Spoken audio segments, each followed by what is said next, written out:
Buenos días, nosotros venimos del Banco de Sangre Movida. Hoy les venimos a hablar un poco acerca de nuestro banco de sangre. Yo soy el encargado, Irepan Castrejón, y sean bienvenidos a nuestra presentación.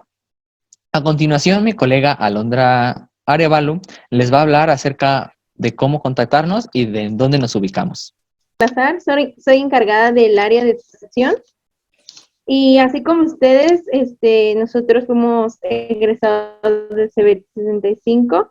Así que bueno, primeramente quiero hacer énfasis en lo que es un banco de sangre. Un banco de sangre es el establecimiento autorizado por la COFEPRIS en el cual vamos a analizar, extraer y fraccionar la sangre, además de realizar pruebas de compatibilidad para que pueda ser transfundida de manera segura a los pacientes.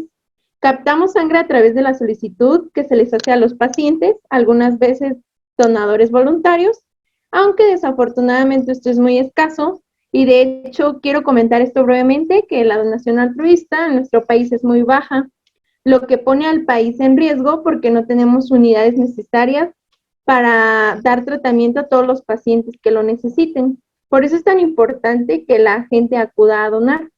Una vez que conozcan el proceso que a continuación se les va a mostrar y de ello desprender muchos mitos y miedos que tiene la gente para donar y ver lo bonito que es. Y claro, lo más importante es saber que gracias a ello se podrían salvar la vida de muchas personas. Nuestro banco es el Banco de Movida y nuestro lema es: la sangre segura salva vidas, dona sangre para que el mundo sea un lugar más saludable. Acude a nuestras instalaciones encargadas por el QFB Irepan David Castrejón y ubicada en Irapuato, Guanajuato, Colonia Juárez, calle Lázaro Cárdenas, número 363. Tenemos un horario de atención a donadores de lunes a sábado de 7:30 am a 12 pm. En caso de querer contactarnos, lo puedes hacer al número 334-234-3455, extensión 2075, o en caso de necesitar sangre de emergencia, tenemos un servicio de transfusión de 24 horas, localizándonos previamente al número de emergencias que se encuentra en la tarjeta. También contamos con Facebook y correo electrónico. Siguiente, por favor. La misión de nuestro banco es consolidar y mantener un sistema nacional que permita la disponibilidad, accesibilidad, calidad y seguridad de la sangre y componentes sanguíneos con fines terapéuticos de acuerdo a un marco jurídico, políticas y estrategias operativas eficaces, fomentando la salud de los donantes y de los receptores. Nuestra visión como institución es ser una organización innovadora que avance hacia la consolidación de un modelo sostenible de excelencia que actúa internacionalmente y que es referente en los ámbitos de la donación de sangre y terapias avanzadas, con espíritu de servicio abierta y cercana a la sociedad, y muy importante, que genere confianza. Basada en el conocimiento, con una cultura estimulante y un equipo cohesionado y comprometido. Siguiente, por favor. Como personal que forma parte del Banco Movida, creemos firmemente en nuestra vocación y las virtudes de nuestra institución que destacan para generar el bienestar general e individual. Nuestros valores son sensibilidad y equidad, porque la sensibilidad nos permite comprender a las demás personas y fomentar la igualdad sin importar ninguna distinción. Transparencia, servicio a la sociedad, porque estamos comprometidos para cubrir las necesidades y conocer las expectativas de la sociedad. Innovación e investigación, porque desarrollamos ideas para mejorar el servicio que damos a la sociedad. Experiencia, calidad que se adquiere sumando conocimiento y experiencia para obtener resultados excepcionales.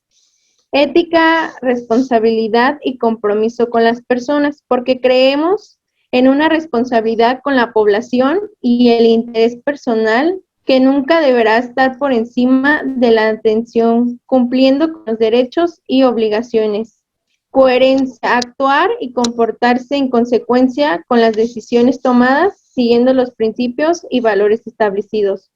Bajo estos principios se regirá nuestro comportamiento en cada una de las áreas, a fin de lograr y dar cumplimiento a las actividades y funciones siendo esto posible con la firme visión de colaborar en el cumplimiento de nuestras propias dimensiones de trabajo. Siguiente, por favor. Bien, ahora vamos con el croquis de nuestro laboratorio. Primero que nada, en el puesto número 1, está la entrada de pacientes, donde ellos entran y esperan a ser atendidos. Después está el consultorio en el número 2. Aquí se realiza el examen físico en el cual se evalúa la condición física del paciente para saber si es apto para donar o no. En el punto número 3 está el área de toma de muestra. Es el lugar donde se realiza la extracción de la muestra para la realización de los exámenes necesarios para determinar si el candidato está en condiciones de donar sangre o si no lo está. En el punto número 4 tenemos el área de recuperación, que es el área en donde el paciente se recupera después de haber donado la sangre. En el punto número 5 está el área de donantes, que es el lugar donde se extraen las unidades de sangre a los candidatos ya previamente seleccionados. En el puesto número 6 está el área de registro, que es el lugar donde se guardan los datos y toda la información de los pacientes. Después estamos en el punto número 7, donde está la recepción y la sala de espera, lugar donde las personas esperan a ser atendidas. En el punto número 8 está el área de inmunohematología. En esta área se realiza la determinación de los grupos sanguíneos ABO y RH, así como pruebas de compatibilidad, rastreo de antígenos irregulares, la biometría hemática, etc. Después está el área de serología, donde se realizan los estudios de los marcadores infecciosos. En el punto número 10 está el área de fraccionamiento y conservación de la sangre. Aquí se reciben las unidades de sangre completa y son sometidas a ciertos procedimientos para ser separados en sus diferentes componentes y después se almacenan en las mejores condiciones de temperatura y seguridad. Después, en el punto número 11 se encuentra el área de pruebas cruzadas. En este lugar se hacen las pruebas pretransfusionales para descartar incompatibilidades entre el donador y el receptor. En el punto número 12 tenemos el lavado de material. Es el área donde se lava el material que se usó previamente durante las pruebas realizadas. Enseguida tenemos el almacén de RPBI, que está en la esquina de nuestro laboratorio. Aquí se almacenan los residuos biológico-infecciosos para después ser recolectados por personal adecuado y ser desechados correctamente. En el punto número 13 está el comedor de personal. Esta área solamente tiene acceso hacia los trabajadores, por lo cual las personas que deseen ingerir algún alimento tendrán que salir fuera del banco de sangre. En el número 14 está el baño del personal. En el número 15 se encuentran los baños para los pacientes y todas las personas con las que vengan acompañadas. En el punto 16 está el estacionamiento y la entrada del personal. Y finalmente en el punto 17 y 18 se encuentran la caseta de vigilancia y el estacionamiento de clientes, respectivamente. Siguiente diapositiva, por favor. Bueno, aquí es todo lo que le expliqué, todo lo que les expliqué, mejor dicho, acerca de nuestro banco de sangre. Está un poco más desarrollado y ya sería todo. Siguiente diapositiva. Ahora la que sí. Bien, ahora vamos de regreso con mi colega Alondra. El equipo que empleamos en nuestro banco de sangre se divide en 4 partes, que es el equipo para análisis, extracción, fracción y almacenamiento de sangre y sus componentes. Para el análisis ocupamos equipo como el estetoscopio bioauricular, el esfigmomanómetro de mercurio y la báscula mecánica con estadímetro para el análisis físico del donador, ya que es muy importante antes de una extracción checar diversos parámetros. Además, también otros equipos que utilizamos son el microscopio, el contador de células, el coagulómetro, el rotor de Mazzini, la balanza granataria y la centrífuga universal. Estos son utilizados para el análisis de la sangre. El baño María se utiliza para incubar muestras en agua a una temperatura constante durante un largo periodo de tiempo. Y finalmente el equipo de hematocrito, que consiste en una centrífuga que suministra lecturas cuantitativas precisas del hematocrito para hasta en 6 muestras de sangre con un tiempo de centrifugación de 60 segundos y permitiendo un análisis posterior de la fracción del plasma para proteínas. Siguiente, por favor. Buen día, soy Yasmín, soy la encargada del área de inmunohematología y voy a continuar hablando sobre el equipo que utilizamos en la extracción. Primero tenemos las balanzas mezcladoras para la bolsa de sangre. Esto es esencial ya que es la que nos estará mezclando el anticoagulante con la sangre, al igual que controla el volumen de la sangre durante el procedimiento. Es decir, que si requerimos 450 mililitros, cuando la bolsa ya se llene, esta balanza nos va a dar una señal para que paremos el procedimiento. También tenemos a los selladores dieléctricos, que pues nos van a ayudar a sellar las tuberías y los equipos de aféresis. Tenemos la campana de flujo laminal y el sillón de donación, que evidentemente es donde colocaremos a nuestro donador para la extracción. Siguiente. No, perdón, es en el anterior. Es en el de fracción. Aquí utilizamos equipo como las máquinas de aféresis, las cuales pues consiste en que la sangre del donador hace circular por esta máquina y mediante un proceso de centrifugación, esta separa los diferentes elementos, se selecciona el componente que se va a recolectar y se retorna el resto de la sangre al donador. También tenemos el agitador de plaquetas con incubadora, el conector estéril de manguera, que pues ha sido diseñado también para utilizarlo en el manejo y conservación de los productos sanguíneos. Tenemos el extractor automatizado de plasma o prensa de bolsa extractora, el sellador eléctrico para tubo de bolsas de sangre y la centrifugadora lavadora de glóbulos rojos. Yo voy a terminar con el equipo de almacenamiento de sangre y sus componentes.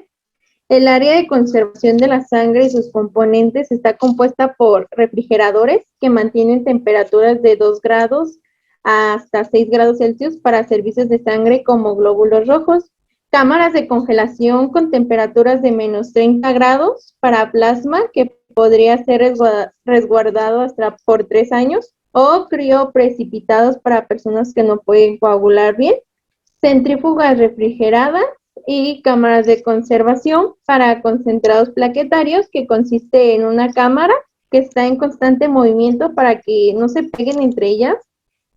Como que recordemos que la función de las plaquetas es formar un tapón, el tapón plaquetario, entonces por eso es necesario el movimiento constante de estas cámaras de conservación. Sin embargo, el concentrado plaquetario solo se puede conservar 5 días a 22 grados Celsius. Siguiente, por favor. Bueno, aquí les presentamos el tríptico de nuestro banco de sangre, el cual les proporcionamos a las personas con la finalidad de promover la transfusión altruista, haciéndoles saber que es un proceso seguro, estéril y confiable. Bueno, debemos promover la cultura de la donación, por lo que primeramente nos enfocamos en explicarle a las personas qué es la donación altruista y por qué es importante. También les hacemos saber un poco sobre el proceso de la donación y cuáles son algunos de los requisitos para ser candidato. Todo esto pues es para transmitir confianza e inducir a las personas a la donación altruista. Y si alguien está interesado, pues puede consultar en alguna de nuestras páginas por más información o puede ir de manera personal a nuestro banco de sangre. Los datos se ponen en la parte posterior del tríptico. Puedes cambiar a la siguiente. Y pues aquí está la parte interna del tríptico.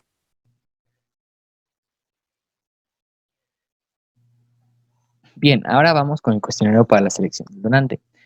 Primero que nada tenemos la hoja principal, donde están los datos del paciente. Aquí se ponen los apellidos, el nombre, el lugar de nacimiento y datos de contacto como el Gmail, el teléfono, e incluso se puede poner la ocupación y con qué se identificó, si se identificó con la INE, con el permiso de conducir o con algún otro documento oficial. Después vamos a la parte del examen físico. Esta parte se ponen los resultados que obtuvo el paciente en el examen físico. Esta donde solamente es llenada por el paciente, por el médico, perdón. Siguiente.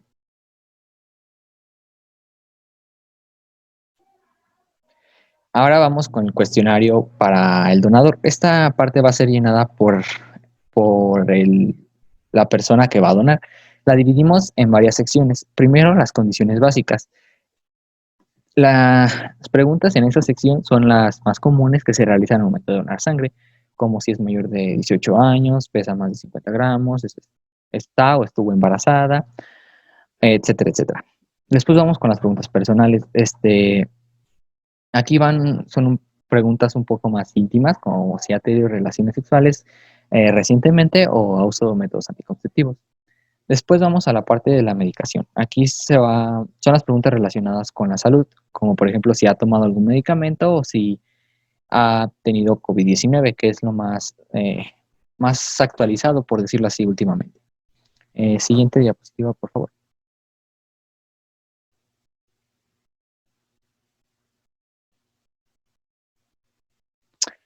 Bien, después vamos con las siguientes secciones, que son las de en los últimos 2 semanas, en el último mes, en los últimos 6 meses y en los últimos 12 meses.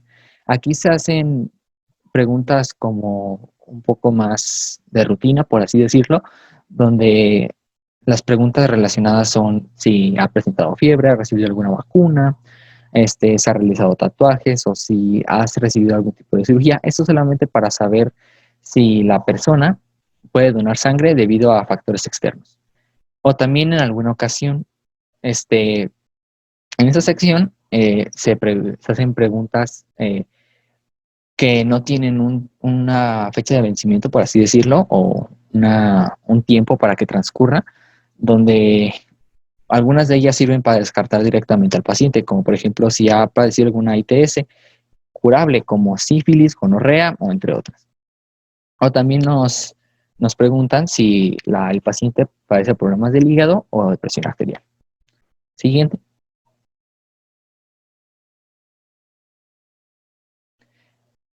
Por último, tenemos la hoja del consentimiento del donante. Aquí se le especifica al paciente que todos los datos que proporcionó durante el llenado del cuestionario y el examen físico son confidenciales y no se le van a entregar a nadie.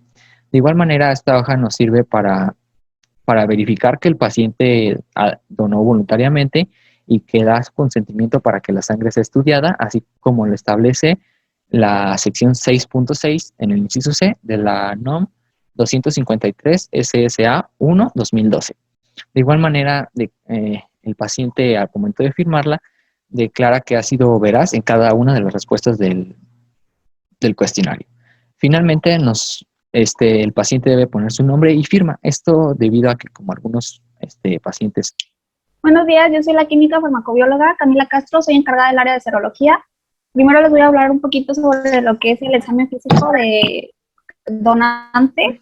Este examen nosotros lo realizamos para poder asegurarnos de que los candidatos cumplen con las características para convertirse en donantes.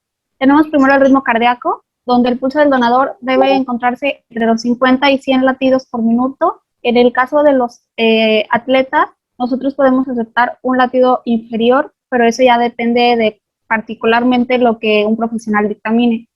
En la presión arterial, el donador debe encontrarse entre 110 a 180 milímetros de mercurio para la presión sistólica y de 70 a 100 para la diastólica. Esto también depende de muchos factores porque puede variar de acuerdo a la estatura, el peso o la edad. También puede aumentarla el factor que son los nervios con los que cuenta el donador al momento del proceso de la donación. En la temperatura, el rango que nosotros aceptamos es el que normalmente se conoce, que es de 36.5 a 37.5 grados centígrados. En el peso, el donador debe pesar al menos 50 kilogramos y no encontrarse con obesidad mórbida. ¿Qué quiere decir obesidad mórbida? Que nuestro donador tiene un índice de masa corporal de 40 o mayor.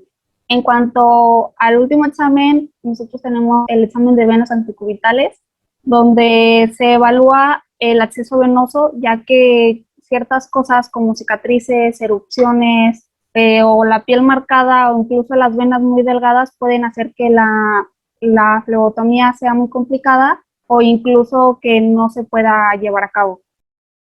El siguiente, por favor. Ok. Para los exámenes de laboratorio, nosotros debemos determinar el nivel de hemoglobina y hematocrito, ya que es una parte esencial para el proceso de donación. ¿Por qué? Porque la extracción de sangre total con una persona que tiene anemia puede resultar peligroso para el donador y puede dar un producto de mala calidad para el receptor y no queremos eso. También se evalúan otros parámetros y para obtener estos parámetros se realiza una prueba de conteo sanguíneo o recuento sanguíneo donde se encuentran como normales los siguientes valores y ahí tenemos una tabla con los parámetros como hematíes, hemoglobina, hematocrito, el volumen corpuscular medio, hemoglobina corpuscular media, entre otros. Se realizan también pruebas de enfermedades infecciosas, donde pues obligatoriamente nosotros debemos detectar lo que es Treponema pallidum, lo que se utilizan pruebas como VDRL o RPR. El virus B de la hepatitis se usa HBsAg, para el virus C se utiliza HCV, el virus de la inmunodeficiencia humana tipos 1 y tipos 2, donde se utilizan pruebas de ácido nucleico, o NAT, como se abrevia. Para la brucela utilizamos una prueba de rosa de Bengala. Para el toxoplasma, un test serológicos de detección de inmunoglobulina G, inmunoglobulina M. Para este se utiliza la técnica de ELISA, que es la más común. Y bueno, recientemente tuvimos que adaptarnos para lo que es el COVID-19, que se detecta por medio de PCR. Entonces, para determinar si un donador puede o no, se realizan estas pruebas serológicas y la sangre del donador no debe mostrar indicios de infección para no poder transmitir al receptor alguna enfermedad. Siguiente. Muy bien, en la parte de las pruebas de compatibilidad, la determinación del grupo sanguíneo se requiere para asegurar la compatibilidad entre la sangre de un individuo que requiere una transfusión de sangre o de alguno de sus componentes, del grupo ABO y del tipo de RH. La determinación de grupos sanguíneos de ABO y RH se efectúa enfrentando glóbulos rojos del paciente con anticuerpos monoclonales de anti-A, anti-AB, B y anti-B, para el caso de RH. Aquí tenemos unos ejemplos sobre cómo se muestran las aglutinaciones en nuestras pruebas. Y siguiente, por favor. Siguiente. Nosotros contamos con pruebas como lo son la determinación del sistema ABO y RH en placa, la aglutinación o no de los hematíes frente a cada uno de los reactivos indica la presencia o ausencia de los antígenos y esto nos determina si la sangre puede ser o no transfundida. Por ejemplo, en este caso, nuestra paciente cuenta con un tipo A, RH positivo, lo sabemos porque aglutinó tanto en A como en AB y en anti-D, que es para el RH. Tenemos pruebas cruzadas, que es una prueba que se realiza antes de una transfusión donde nosotros enfrentamos el suero del receptor con los hematíes del donante y viceversa. La ausencia de aglutinación en todos los pasos indica que pueden ser compatibles y por tanto se pueden transfundir. Tenemos también el rastreo de anticuerpos irregulares, que es un análisis que busca detectar anticuerpos contra los glóbulos rojos. Estos anticuerpos pueden aparecer como respuesta a la exposición a un antígeno eritrocitario extraño, es decir, cuando se transfunde la sangre. En conclusión, este tipo de anticuerpos no deben estar presentes y si lo están significa que la sangre no puede ser transfundida. Siguiente, por favor. Muy bien, tenemos también la prueba de Kunz directa. Esta prueba se utiliza para detectar anticuerpos que ya se han fijado a la superficie de los glóbulos rojos. Mientras, por otro lado, la prueba de Kunz indirecta detecta estos anticuerpos, pero en la parte líquida de la sangre, es decir, en el suero. En ambos casos debe existir ausencia de aglutinación para que sea negativa, lo cual es el resultado esperado para que la sangre pueda ser transfundida. Todas estas pruebas se utilizan y se realizan en base a la norma oficial mexicana número 253 para la disposición de sangre humana y sus componentes con fines terapéuticos. Siguiente, por favor. Bueno, yo soy la química Fabiola Estrada y les voy a hablar sobre el proceso de extracción, de lo cual el área de la que soy encargada. Como principal paso, pues el proceso de extracción se realiza según los criterios de la norma oficial mexicana 253 y además de la transfusión de sangre completa, pues también se realiza la aféresis, que les voy a decir que es la técnica mediante la cual se separan los componentes de la sangre, siendo seleccionados los necesarios para su aplicación en medicina. Y ahora sí vamos a comenzar con los procesos, bueno, los pasos para la extracción sanguínea, que es la inspección de la bolsa de extracción de sangre como primer paso, rotulación de material usado para almacenar la sangre y preparación del material para uso en la flebotomía, punción venosa o flebotomía es lo siguiente. Se liga nuevamente al paciente, se descubre la aguja, se hace tracción de la piel cercana a la zona de punción para fijar una vena y se punciona. Como número 8 tenemos la fijación de la aguja de tela adhesiva y se cubra con una gasa estéril. Y número 9, sacar la pinza de una tubuladora para que comience a fluir la sangre hacia la bolsa de extracción. Siguiente, por favor. Como número 10, se solicita al donante que comience a abrir y cerrar suave, lenta y permanentemente la mano. Como indicaciones para nosotros, tenemos observar al donante durante toda la extracción, mezclar suavemente la sangre, controlar el flujo de sangre, controlar el volumen de sangre y una vez que alcance el volumen de sangre a extraer, soltar la ligadura del brazo y cerrar el nudo. La punción debe ser única, esto sí es muy importante, y controlar el tiempo de extracción, ya sea de 8 a 12 minutos. Siguiente. La atención al donador que le debemos de tener es proporcionar al donador de manera oral, escrita, y el material educativo e informativo preciso y en el lenguaje comprendible. Los donantes deben proporcionar consentimiento escrito de forma compleja, y su satisfacción sobre el acta de disposición de que se trata de la carta con consentimiento informado. Tratándose de menores, la carta de consentimiento informado se le otorga al padre o al tutor. Los bancos de sangre y los puestos de sangrado deberán proporcionar a los donantes un refrigerio después de cada donación con un volumen entre líquidos y sólidos similar al volumen de sangre o componente del líquido sanguíneo extraído. Y tratándose de procedimientos de depósito previo para el uso autólogo, los bancos de sangre y los servicios de transfusión deberán proporcionar a los pacientes lo señalado en el apartado anterior, observando lo siguiente. El alimento será proporcionado siempre que su condición lo permita y mientras no estén sujetos a algún régimen dietético especial. Hola, yo soy la química farmacobióloga Arlene Stephanie y les voy a platicar lo que es el fraccionamiento sanguíneo. Una vez que el donante ha acabado su donación, la sangre extraída pasa a ser separada por componentes, cuáles son los hematíes, plaquetas y plasma. Bueno, esta técnica se conoce como fraccionamiento sanguíneo y posibilita que cada paciente reciba el hemoderivado que necesite. Cada donación de sangre salva 3 vidas, ya que con una donación separada posteriormente en los hematíes, el plasma y las plaquetas, se puede ayudar a más pacientes. En el almacenamiento, la separación de la sangre en los diferentes componentes se realiza en la sala de fraccionamiento, se realiza mediante la técnica de centrifugación. Los componentes sanguíneos deben almacenarse en las condiciones y a la temperatura que especifica la normativa. Los hematíes se deben mantener a temperatura de entre 2 a 6 grados por un periodo máximo de 42 días. Las plaquetas se tienen que conservar a 22 grados durante un periodo de 5 a 7 días y el plasma se almacena congelado durante un tiempo máximo de 3 años.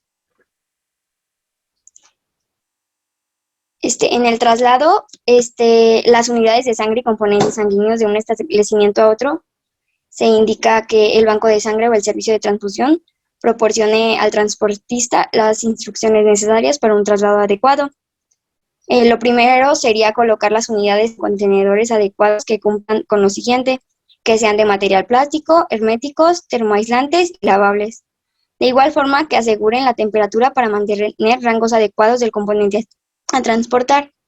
El segundo paso sería colocar los contenedores de forma que se minimicen los daños por movimiento. Y lo tercero sería mantener las unidades en el rango de temperatura que se indican.